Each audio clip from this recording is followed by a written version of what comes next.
Mukunda jewellers లో gratitude sale flat 50% of on value added offer అన్ని branches కి వర్తిస్తుంది.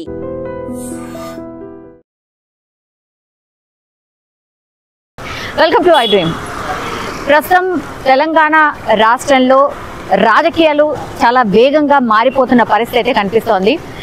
ఎట్లా ఉంది సిచ్యువేషన్ రాష్ట్రంలో ఓవరాల్ గా పొలిటికల్ సినారియో ఎట్లా ఉంది? మనతో పాటున్నారు బీఆర్ఎస్ అధికార ప్రతినిధి కర్నె అరవింద్ గారు.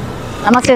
నమస్తే. ఎట్లున్నారు సార్? బాగున్నాం మేడం. Yeah okay. చాలా రోజుల తర్వాత కలుస్తున్నాం కదా మేడం. యా చాలా రోజుల గ్యాప్ తర్వాత కలుస్తున్నాం కాబట్టి ఇప్పుడు రేవంత్ సర్కార్ వచ్చి 14 నెలలు అవుతోంది. ఎట్లుంది పరిపాలన? మేడం ముందుగా మీకు ప్రపంచ మహిళా దినోత్సవ శుభాకాంక్షలు. Thank you madam. ఇవాళ పనివంతుడు పందిరేస్తే కుక్కర్తో దలగంగానే పందిరి కూలిపోయినటువంటి పద్ధతుల రేవంత్ రెడ్డి గారి సర్కారు తీరున్నటువంటి నేపథ్యాన్ని మీరు గమనిస్తూ ఉన్నారు. తెలంగాణ రాష్ట్రంలో గత 14-15 నెలల నుంచి ఏం జరుగుతున్నది అని అంటే ఒక వికృతమైనటువంటి రాజకీయ క్రీడ జరుగుతూ ఉన్నది తెలంగాణ రాష్ట్రంలో అనేటువంటి విషయాన్ని ఏ ఒక్కరిని అడిగినా కూడా చెప్పేటువంటి పరిస్థితిలో ఉన్నారు. అయితే నేను ముఖ్యంగా ఎందుకు ఈ మాట కూడా అంటా ఉన్నాను అనంటే తెలంగాణ రాష్ట్రం గతంలో ఇవాళ మార్చి ఫస్ట్ వీక్లో మనం ఉన్నాం మేడం. మార్చి ఫస్ట్ వీక్లో మనం ఉన్నాం. కటక బంద్ చేసినట్టు కేసీఆర్ గారి సర్కారు ఉన్నప్పుడు 24 గంటల కరెంట్ ఎట్లా వచ్చింది, రైతులకు కానివ్వండి, లేదు అనుకుంటే మనకు గృహ అవసరాలకు, పరిశ్రమలకు, వీటన్నిటికీ కరెంట్ ఎట్లా వచ్చింది. ఇవాళ ఆయనకు వాక్శుద్ధి, చిత్తశుద్ధి, కార్యశుద్ధి లేకపోవడం ఇవాళ మీరు చూస్తూ ఉన్నారు. ఇవాళ మొదటి వారంలోనే ఇవాళ కరెంటు కోతలన్నీ కూడా మీరు చూస్తూ ఉన్నారు. అంతెందుకు మేడం, మీలాంటి టీవీ ఛానల్లో గతంలో జనరేటర్లు, కన్వర్టర్లు, ఇన్వర్టర్లు ఉండే, కానీ 10 సంవత్సరాల పాటు అవన్నీ కూడా తీసేసిండ్రు. ఇవాళ మీరు అన్నీ కూడా మళ్ళీ తెచ్చుకొని మీ దగ్గర కూడా పెట్టుకుంటున్నటువంటి నేపథ్యం ఉంది. ఇవాళ ముఖ్యంగా రైతు, నిజంగా రైతు ఏడ్చిన రాజ్యము, ఎద్దేడ్చిన వ్యవసాయము ముందల పడదు అని అంటారు మేడం. కానీ ఇవాళ రైతు ఎంత గోసపడుతూ ఉన్నాడో మీరు చూస్తూ ఉన్నారు. పంటలు ఎండిపోతున్నాయి చాలా చోట్ల. రైతులు చాలా కన్నీళ్లు పెట్టుకుంటూ చెప్తున్నారు, కొద్దిసేపు అన్నా, కొద్ది రోజులన్నా మాకు పంటలు ఇవ్వండి, చేతికి వస్తాయి అన్నటువంటి మాట చెప్తున్నారు. ఇది ఓవరాల్ గా తెలంగాణ మొత్తంగా ఉందా, లేకపోతే అక్కడక్కడ మాత్రమే ఉందా ఇట్లాంటి పరిస్థితి? మేడం, మీకు తెలిసిన గ్రామానికి కనబోండి, మీకు పరిచయం ఉన్నటువంటి ఊరు కనబోండి, తెలంగాణ రాష్ట్రంలో ఇవాళ పంట వేసుకున్నటువంటి రైతు ఇవాళ హరిఘోషని వెళ్ళగలుగుతూ ఉన్నాడు. ఎందుకు అంటే రైతుకు పెట్టుబడి సహాయం లేదు, రైతుకు ఎరువులు లేవు, రైతుకు 24 గంటల కరెంటు లేదు. ఇవాళ రైతు పంట వేసుకుంటాను అంటే చివరిగా రైతుకు నీళ్లు ఇచ్చేటువంటి పరిస్థితిలో కూడా రైతుకు లేనటువంటి నేపథ్యం ఉన్నది. కాబట్టి ఇవాళ ఒకటి మేడం, ఇవాళ రైతు రాజును చేయాలి అనేటువంటి ఆలోచనేమో గత ప్రభుత్వంలో ఉండే. వాళ్ళ దానికి కొనసాగింపుగా మేము అనేక కార్యక్రమాలు కూడా అప్పుడు చేసి ఉన్నాం. రైతు రాజులాగా ఉండాలి అంటే, రైతు ఈ దాంట్లో పులివిప్పిన నెమల్లాగా బతకాలి అంటే ఇవాళ రైతుకు 24 గంటల కరెంటు, రైతుకు ఉచిత విత్తనాలు, తర్వాత రైతుకు ఇవాళ ఉచితమైనటువంటి న్యాయమైనటువంటి 24 గంటల కరెంటు. ఇవేవి అందుతలేవా? మరి జీరో ఉందా? క్షేత్రస్థాయిలో మీరు చూడండి మేడం, ఒక్కటంటే ఒకటి, రైతు కరెంటు లేదు, తర్వాత విత్తనాలు లేవు, రైతు బంధు లేదు, ఇవేవి లేదు. ఇవాళ రైతుని ఆగమయ్యేటువంటి పరిస్థితిలో రైతు భరోసా గురించి మీరు మాట్లాడిండ్రు కాబట్టి, రైతు భరోసా ఇప్పుడు ఎన్ని ఎకరాల వరకు అందింది? నిజం చెప్పండి, గ్రౌండ్ లెవెల్లో మీరు తిరుగుతుంటారు కాబట్టి మాకున్న ఇన్ఫర్మేషన్ ప్రకారం అయితే 3 ఎకరాల వరకు ఫినిష్ చేసామని చెప్తున్నారు. అయిందా? సరే, అయ్యుంటే 1, 2, 3 ఎకరాల లోపు ఉన్నటువంటి వాళ్ళకు ఏమైందో నాకైతే తెలియదు మేడం. కానీ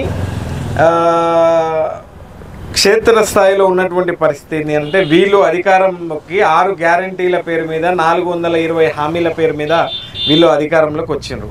అధికారంలోకి వచ్చిన తర్వాత వీళ్ళు ఒక ఫ్రీ బస్సు మినహాయిస్తే, ఒక మహిళకు ఉచిత బస్సు మినహాయిస్తే ఇక ఏవి కూడా రాలేనటువంటి నేపథ్యం అయితే ఉంది. మీరు కూడా ఒక ఆడపడుచు, మీరు కూడా ఒక మహిళ, మరి మీకు 2500 వస్తాయి ఉన్నాయి మేడం. దయించి నేను ఏమడుగుతున్నానంటే, మీకు 25, నాకు తెలిసి అయితే 18 సంవత్సరాలు నిండి ఉంటాయి. నాకు తెలిసి మీరు మీకు 2500 రూపాయలు అయితే వస్తా ఉన్నాయా? అరే మీ ద్వారానే చెప్పవలసినటువంటి అవసరం ఉంటుంది. ఎవరు అర్హులు ఎవరు అసలు ఇంత కూడా తేల్చలే కదా. మాకు వస్తాయా లేదా అంటే ప్రతి ఒక్కరు ఆశపడతారు రావాలని, కానీ అసలు అది ఎవరికి వస్తుంది? 18 సంవత్సరాలు నిండినటువంటి ప్రతి మహిళకు 2500 రూపాయలు ఇస్తాము అని చెప్పన్నారు. అంతేకాకుండా ఇవాళ ఫ్రీ బస్సు అని చెప్పన్నారు, స్కూటీలు ఇస్తామన్నారు, లూటీలు చేసిండ్రు. అంతేకాకుండా మీకు 200 యూనిట్ల వరకు ఫ్రీ వస్తుంది కదా. మీకు వస్తుందా? మాకెందుకు వస్తుంది? అర్హులైన వాళ్ళకి వస్తుంది కదా. ఎవరు అర్హులు అంటే అర్హులు ఎవరు? అవును, రేషన్ కార్డు ఉన్న వాళ్ళకి ఫస్ట్, ఆ తర్వాత ఎవరైతే 200 యూనిట్ల లోపల కరెంట్ వాడుతూ వస్తున్నారో వాళ్ళ బిల్స్ అన్ని తీసుకున్న తర్వాత కదా తేల్చిండ్రు. మేడం ఇవాళ నేను ఒకటే విషయం చెప్తాను, మరి ఏం వస్తలేవంటే ఎట్లా? కోరి తెచ్చుకున్న మొగడు ఎగిరెగిరి అన్నినట్లున్నది. మాకు వద్దురా నాయన ఈ కాంగ్రెస్ పలన 14 ఏళ్ళకేనంటే ఇవాళ తెలంగాణ రాష్ట్రంలో ఎట్లాంటి ప్రభుత్వము ఎట్లాంటి పరిస్థితి దాపురించిందంటే మేడం మీరు ఒక్కసారి చూడండి, మీరు ఒకసారి పర్యవేక్షించండి, ఒకసారి క్షేత్రస్థాయిలో పోయి చూడండి.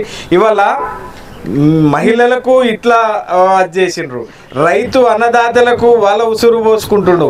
ఇవాళ పోలీసు కుటుంబాలని అరెస్ట్ చేసినటువంటి నేపథ్యాన్ని కనిపిస్తున్నటువంటి నేపథ్యం ఉంది. ఈ సువిశాలమైనటువంటి భారతదేశంలో నాకు తెలిసైతే ఇప్పటి వరకు పోలీసు వాళ్ళే అరెస్ట్ చేసినటువంటి ప్రభుత్వం అది భారతదేశంలో తెలంగాణ ప్రభుత్వం, అది రేవంత్ రెడ్డి గారి సర్కార్లోనే పోలీసు కుటుంబాలని అరెస్ట్ చేసినటువంటి నేపథ్యం ఉంది.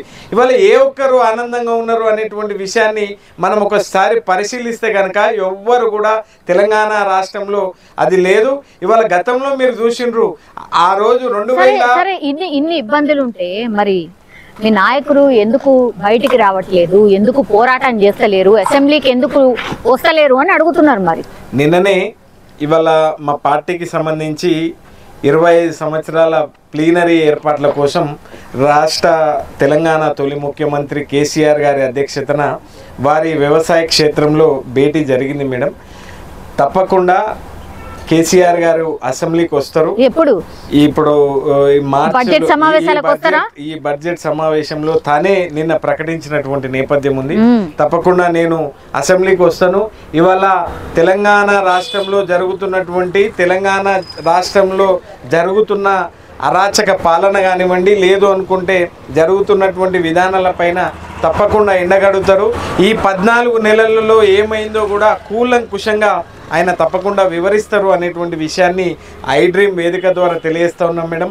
ముఖ్యంగా నేను ఏమంటా ఉన్నాను అంటే అన్ని వర్గాలు, ఒక వర్గము అంటే అది 6 గ్యారంటీల్లో అర గ్యారంటీ మాత్రమే అమలైంది, మిగతా గ్యారంటీలన్నీ అట్టకెక్కినటువంటి నేపథ్యం ఉంది. ఇవాళ కరువు కాలం తెచ్చిన కరువా లేదు అనుకుంటే కాంగ్రెస్ తెచ్చిన కరువా అనేటువంటి ప్రశ్న ఉత్పన్నమైనప్పుడు తెలంగాణ ప్రాంతం లోపల ప్రతి ఒక్కరు ఇవాళ కాంగ్రెస్ తెచ్చినటువంటి కరువులో ఇవాళ రైతు పంట కూడా వేసుకోలేనటువంటి నేపథ్యంలో తెలంగాణ రైతు ఉన్నాడు అని అంటే ఇంతకంటే దౌర్భాగ్యమైనటువంటి స్థితి. ఇవాళ భట్టి విక్రమార్క ఆధ్వర్యంలో అన్ని పార్టీలకు ఒక ఆహ్వానం అందింది, రండి చర్చిద్దాం అన్ని విషయాల గురించి అని. ఎందుకని మీ పార్టీ పోలేదు, అట్లనే బీజేపీ ఎందుకని పోలేదు? మరి ఒక ఇనిషియేషన్ తీసుకుంది కదా, పోవచ్చు కదా, అన్ని సమస్యల మీద చర్చించచ్చు కదా, ఎందుకు పోలే? ఇవాళ ప్రధాన ప్రతిపక్షంలో మేమున్నాం, తర్వాత బీజేపీ, మా తర్వాత బీజేపీ ఉన్నారు. సరే ఇక వేరే లెఫ్ట్ పార్టీలో రైట్ పార్టీలో అనుకుంటే అవి కమ్యూనిస్ట్ పార్టీలు వాళ్ళతోనే కొనసాగుతున్నటువంటి పరిస్థితి ఉంది. నేను ఒక విషయాన్ని ఏమంటా ఉన్నాను అంటే భట్టి గారు ఆహ్వానించిన, ఉత్తమ్ గారు ఆహ్వానించిన, సీతక్క ఆహ్వానించిన, ఇంకెవరు ఆహ్వానించినప్పటికీ కూడా వాళ్ళు ఆహ్వానాల వరకు మాత్రమే ఆ పరిస్థితులు ఉన్నాయి. నిజంగా మేడం ఒకటంటే ఒకటి కూడా వాళ్ళు ఎంతసేపు ఎందుకోనంటే క్రియేటివ్ ఎంతసేపు వీళ్ళకి ఏడ పోతుందేమో అనేటువంటి పద్ధతిలో ఇవాళ చేస్తున్నటువంటి నేపథ్యం ఉంది. ఇవాళ నిజంగా కూడా తెలంగాణ రాష్ట్రంలో ఎట్లాంటి దాపురించింది అని అంటే ఒకటి మాత్రం వాస్తవం మేడం, పోలీసు వాళ్ళ ఉసురు ఇవాళ తీసుకుంటుండ్రు, ఇవాళ అన్నదాతల ఉసురు ఈ రాష్ట్ర ప్రభుత్వానికి తగులుతూ ఉన్నది, ఇవాళ మహిళల ఉసురు ఇవాళ ఈ ప్రభుత్వానికి తగులుతూ ఉన్నది, ఇవాళ యువకులని ఎట్లా మోసం చేసిండ్రో కూడా మీరందరూ కూడా చూస్తూ ఉన్నారు. ఇవాళ మోసం చేయండి ఎవరిని అని అంటే ఇవాళ ఎవరిని అంటే అన్ని వర్గాల తెలంగాణ రాష్ట్రంలో ఉన్నటువంటి సకల జనుల సబ్బండ వర్గాలకు వాళ్ళు ఏం చేసినంటే మేడం, కేసీఆర్ గారు 10,000 ఇస్తూ ఉన్నారు కదా, మనం 15,000 ఇద్దాం, మాటలే కదా మేము అధికారంలోకి వస్తామా అని చెప్పి అనుకున్నారు. మీరు బాగా అప్పులు చేసిపోయినరు, అసలు ఖజానా మొత్తం ఖాళీ చేసిపోయిన తర్వాత ఏడికెళ్ళి ఇవ్వాలి అంటున్నారు. అసలు ఇంతకంటే దౌర్భాగ్యమైనటువంటి అది ఇంకెక్కడ ఉండదు మేడం. అప్పు అనేటువంటిది ఈ రాష్ట్రంలో అన్ని సంక్షేమ అభివృద్ధి కార్యక్రమాలపైన గత 2014 నుంచి మొన్నటి వరకు అంటే 9.5 సంవత్సరాల లోపల తెలంగాణ రాష్ట్ర ప్రభుత్వం చేసినటువంటి అప్పు దరిదాపుల్లో 3 నుంచి 4 వేల కోట్ల రూపాయలు ఏదో ఉన్నది అనేటువంటి లక్షల కోట్ల రూపాయలు ఏదో ఉన్నది అనేటువంటిది మేము చెప్పినాం. అంతేకాకుండా కాక్ కూడా అవే అది ఇచ్చింది. ఇవాళ వాళ్ళు ఏమని ఆరోపిస్తున్నారు అంటే 8 నుంచి 9 లక్షల కోట్ల రూపాయల అప్పు ఈ రాష్ట్రం చేసింది అనేటువంటి అంటే అన్ని మీరు గమనిస్తే కనుక ఈయన అధికారంలోకి వచ్చినటువంటి ఫస్ట్ డే నుంచి ఇప్పటి వరకు కూడా అన్ని అబద్ధాలతోనే కొనసాగుతూ ఉన్నాయి. కానీ ఏ ఒక్కటి కూడా ఒక కన్స్ట్రక్టివ్గా ఇగో మీరు ఈ యొక్క సలహా మాకు ఇవ్వండి, తద్వారా ఇది జనాలకు ఉపయోగపడుతుంది, అది మేము తీసుకొని పోతాము అనేటువంటి ఏ ఒక్కటైనా ఈ 14 నెలల 15 నెలల కాలంలో కనిపించిందా మేడం? కాబట్టి గతంలో మీరు చేయలేదు, ఇప్పుడు కాంగ్రెస్ వాళ్ళు కూడా మేము ఎన్ని వర్గాలకు తెలుసా మేడం, ఇవాళ ఏమంటారు ఒక తల్లి కడుపులో పడ్డప్పుడు బిడ్డ కడుపులో పడ్డప్పటి కాడికెళ్ళి కాటికి పోయేటువంటి ముసలుల దాకా అన్ని వర్గాల ప్రజలకు సకల జనుల సబ్బండ వర్గాలకు ఇవాళ సమన్యాయం చేసినటువంటి పార్టీ అయితే తప్పకుండా టీఆర్ఎస్. ఏం నచ్చలేదో కానీ మీరు ఓడిపోయినరు, ఆ తర్వాత 14 నెలల నుంచి వీళ్ళ పరిపాలన సాగుతుంది. కానీ మీరు అన్నట్టుగా మీ పరిపాలన బాగాలేదని చెప్పి కాంగ్రెస్ వాళ్ళని ఎంచుకుంటే కాంగ్రెస్ వాళ్ళది కూడా పెద్ద గొప్పగా ఏం కనిపిస్తలేదు అనేది కూడా కొంతవరకు వినిపిస్తున్న పరిస్థితి. ఇంకోటి ఏంటంటే సార్, ఎందుకని సీఎం రేవంత్ రెడ్డి గారి పేరు పదే మర్చిపోతున్నారు? ఎందుకు? మీ సోషల్ మీడియాలో బాగా ప్రచారం జరిగింది ఒకటి, తర్వాత వాస్తవంగా కూడా ఈ మధ్య కాలంలో చూస్తే 4-5 ఇన్సిడెంట్స్ ఏకంగా పొన్నం ప్రభాకర్ గారే మర్చిపోయిన పరిస్థితి, జగ్గారెడ్డి అంతకంటే ముందు ఇట్లా ఎందుకని? నిజంగా లక్కీగా తను అయ్యిండు, అత్యంత అంటే ఆయనకున్నటువంటి వయసులో ముఖ్యమంత్రి అయ్యిండు. ఇవాళ ఆయన వాస్తవానికి చేయాల్సినటువంటి కార్యక్రమాలు కేసీఆర్ గారు 10,000 రైతు బంధు ఇస్తే ఈయన 15,000 రైతు బంధు ఇచ్చి కేసీఆర్ గారు నిజంగా వాళ్ళు చెప్పినటువంటిది ఇవాళ పెళ్లి చేసుకున్నటువంటి మహిళకు మేము 1,00,000 రూపాయలతో పాటు మేము తులం బంగారం ఇస్తామన్నాడు. అవి వాళ్ళు ఏవైతే చెప్పున్నారో అవి చేసి ఉంటే అవి ఇంప్లిమెంట్ చేసి ఉంటే కనుక అందరికీ అరే మా ముఖ్యమంత్రి గొప్పగా ఉండనేమో, మా ముఖ్యమంత్రి పనితీరు బాగుంది అని అందరికీ అనిపిస్తుండనేమో. కానీ దురదృష్టం ఏంటి అని అంటే వాళ్ళ పార్టీకి సంబంధించినటువంటి మంత్రులు కానివ్వండి, మీరు అన్నట్లు ఎమ్మెల్యేలు కానివ్వండి, ఆయన పేరు మర్చిపోతున్నటువంటి నేపథ్యం అయితే కనిపిస్తూ ఉన్నది. ఇంకొందరు అల్లు అర్జున్ గారి పైన మీరు ఎంత దౌర్భాగ్యం అంటే, అల్లు అర్జున్ గారికి నేను కొద్దిగా ఆయన దగ్గరగా చూసిన, వాళ్ళకు సంబంధించినటువంటి బంధుత్వం ద్వారా అక్కడ నుంచి స్టార్ట్ అయింది అని అంటే అసలు వరుస పెట్టి ఆగుతలేదు, కంటిన్యూ అవుతూనే ఉన్నాయి. ఆగుతలేదు యాక్సిడెంటల్ లేకపోతే ఎందుకు ఇట్లా? అది వాళ్ళ వ్యక్తిగతమైనటువంటి పర్ఫెక్షన్ ఉంటుంది మేడం. ఇప్పుడు నేను మర్చిపోయినా అంటే నేను కావాలని మర్చిపోయినా, లేదు నేను వాంటెడ్లీ చేసినా అనేది అది నా మనసాక్షికి తెలిసినాల్సి ఉంటుంది. ఇప్పుడు మీరు మర్చిపోయిన అని అనుకుంటే అది మీకు తెలుస్తుంది మేడం. వాళ్ళు ఎంతసేపు అంటే సరే మరవడము మరవకపోవడము అనేది ఎవరి వ్యక్తిగతమైనటువంటి అభిప్రాయం, అంతేనా కదా మేడం? ఇవాళ ఆ రోజు అల్లు అర్జున్ గారిని చూసిండ్రు మీరు, అల్లు అర్జున్ గారు మర్చిపోయినరు అని చెప్పి ఆయన పైన కక్ష కట్టి ఆయన పైన కేసులు కట్టి ఇవాళ ఆయన జైళ్ళకు కూడా పోయేటువంటి పరిస్థితిని తీసుకొచ్చినటువంటి నేపథ్యం ఈ ప్రభుత్వానికి ఉంది.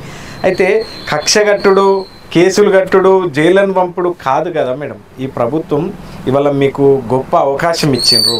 నిజంగానే కేసీఆర్ గారు ఎంత గొప్పగా మేడం, పేదలింట్ల పెళ్లిరా, పేరుగల్ల పెళ్లిరా, దళిత బిడ్డల చెవ్వకు దర్జాగా పెళ్లిరా, ఆ పెళ్లి పెద్దన్న కేసీఆర్ ఆయరా, దేకో దేకో రే బాబా షేకు బాబా బేటి షాదీ షాదీ ముబారక్తో మురిసిపోయినటువంటి పల్లెలన్నీ ఇవాళ సరే మీకు అదృష్టానికి మీకు అవకాశం ఇచ్చిండ్రు, మీరు అన్నం మంటనైనా నిలబెట్టుకోవాలి కదా అనేటువంటి విషయాన్ని మేము అనేక సందర్భాల లోపల చేసినాం. కానీ ఒకటి తెలంగాణ ప్రజలకు ఏమర్థమైంది అని అంటే రాయి ఏంది రత్నం ఏంది అనేటువంటి విషయం మాత్రం తెలంగాణ ప్రజలకు అర్థమైంది మేడం.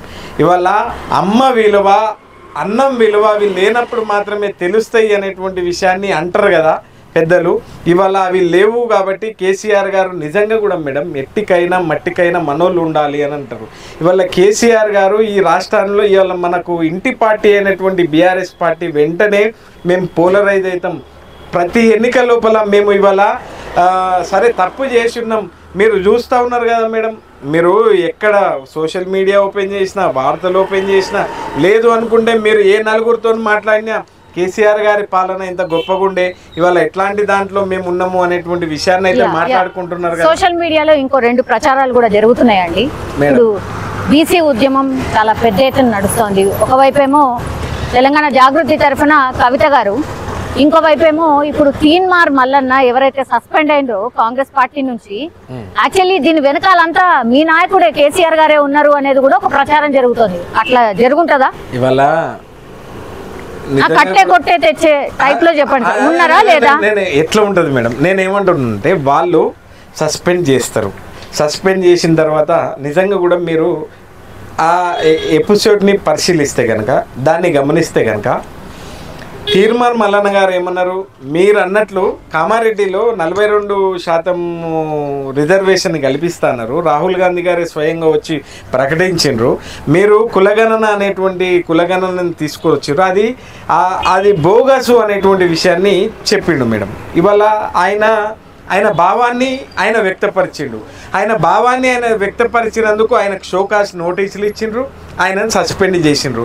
మరి తీర్మార్ మల్లన్న అంత ఏమంటారు ఏబుల్ లీడర్ స్టేబుల్ లీడర్ అని కూడా నేను అన్నాను మేడం. ఆయన ఎంతసేపు బ్యాక్ మెయినింగ్ లీడరు అనేటువంటి విషయాన్ని అందరికీ తెలుసు.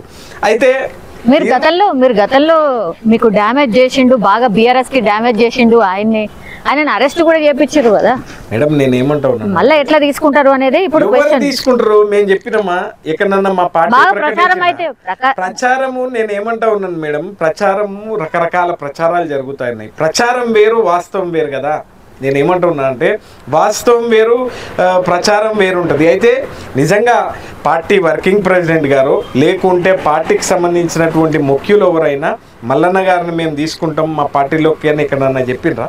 సరే ఆయన ఏ పర్ఫెక్షన్ ఉన్నా కూడా ఆయన ఎంతసేపు ఎట్లా వస్తాడు ఏంది అనేది మాకంటే ఎక్కువ మీకు తెలుసు. ఎందుకంటే మీరు జర్నలిజంలో మాకంటే ఎక్కువ దగ్గరగా ఆయన చూసిండ్రు. ఆయన బ్లాక్ మెయిన్ రాజకీయాలు, తర్వాత ఆయన మనుషులని ఎట్లా వాడుకొని ఎట్లా ఇచ్చిపెడతారు, ఇవన్నీ మాకంటే ఎక్కువ జర్నలిజంలో ఉన్నటువంటి జర్నలిస్టులకు మీలాంటి వాళ్ళకే తెలుసు. అది ఒక పర్ఫెక్షన్. అయితే వాస్తవం ఏంది అని అనుకున్నప్పుడు బీసీల పక్షాన ఉండాలి, బీసీలు అన్ని దాంట్లో ముందుకు పోవాలి అనేటువంటి ఆలోచననేమో గతంలో బీఆర్ఎస్ పార్టీ చేసింది. రేపు తప్పకుండా అంటే మేమెంత మాకెంత అనేది చేస్తూ ఉన్నారు కదా మేడం. నేను ఏమంటా ఉన్నాను అంటే ఈ రాష్ట్రంలో మేము ఎంతమంది ఉన్నాం మాకెంత అనేటువంటి దాన్ని అది చేస్తూ ఉన్నారు. అంతే రాజకీయంగా వాడుకోబోతున్నారు, వదిలేయబోతున్నారు అనేది ఒక చర్చ నడుస్తుంది. సరే అది పక్కన పెట్టండి. ఇంకోటి కూడా ఇప్పుడు సోషల్ మీడియాలో పెద్ద ఎత్తున ప్రచారం ఏంటంటే సీఎం రేవంత్ రెడ్డి గారు పూర్తిగా బీజేపీలోకి వెళ్ళబోతున్నారు. ఈ 2-3 రోజులు 2 రోజుల నుంచి 3 రోజులు ఎందుకు ఈ ప్రచారం ఎందుకు జరుగుతుంది అంటే మీరు కూడా గమనిస్తే మేడం మొన్న సరిగ్గా ఒక అట్లా జరుగుతుందా అంటే జరుగుతుందా అని అంటే కొన్ని జరగరానివి కూడా కాంగ్రెస్లో జరుగుతూ ఉన్నాయి మేడం. కొన్ని జరగరానిది కూడా కాంగ్రెస్లో జరుగుతున్నాయి. మీరు గమనిస్తే కోమటిరెడ్డి రాజగోపాల్ రెడ్డి గారు, కోమటిరెడ్డి వెంకటరెడ్డి గారు ఇద్దరు కూడా మేడం నువ్వు కోట్ల రూపాయలు ఇచ్చి పీసీసీ తెచ్చుకున్నావు అని ఒకరు, తర్వాత నువ్వేంది అని నువ్వు ఏం చేస్తావని రకరకాలుగా మాట్లాడినారు. కానీ వాళ్ళకి షోకాస్ నోటీసులు ఇస్తారు కానీ వాళ్ళని వేరే చర్యలు ఏం తీసుకోరు. ఇవాళ నిజంగా తీర్మార్ నేను వ్యక్తిగా ఆయన గురించి మాట్లాడుతూ ఉన్నాను కానీ వేరే దాంట్లో కాదు. ఆయన ఏమని మాట్లాడిండు అంటే బీసీలు మీరు ఏదైతే కులగణన చేసిండ్రో ఈ కులగణన తప్పుల తడకలాగున్నది, దీన్ని కరెక్ట్గా చేయండి అనేటువంటి విషయాన్ని మాట్లాడిండు. ఇది ఏదైతే ఉందో దీనికి చట్టభద్రత లేదు మేడం. నేనేమంటా చట్టభద్రత లేని బీసీ కులగణన ఎందుకు అనేటువంటి విషయాన్ని ఆయన చెప్పిండు. ఆ తర్వాత ఆయన పార్టీని కానీ లేకుంటే రేవంత్ రెడ్డి గారిని కానీ ముఖ్యమంత్రి గారిని కానీ ఆయన ఎక్కడ విమర్శించలేదు. మీరు పరిశీలిస్తే కనుక ఆయన ఇవాళ చేస్తున్నటువంటి వ్యవహారాన్ని వ్యతిరేకించినందుకే ఆయన షోకాస్ నోటీసులు ఇచ్చిండ్రు, ఆయనని అది చేసిండ్రు.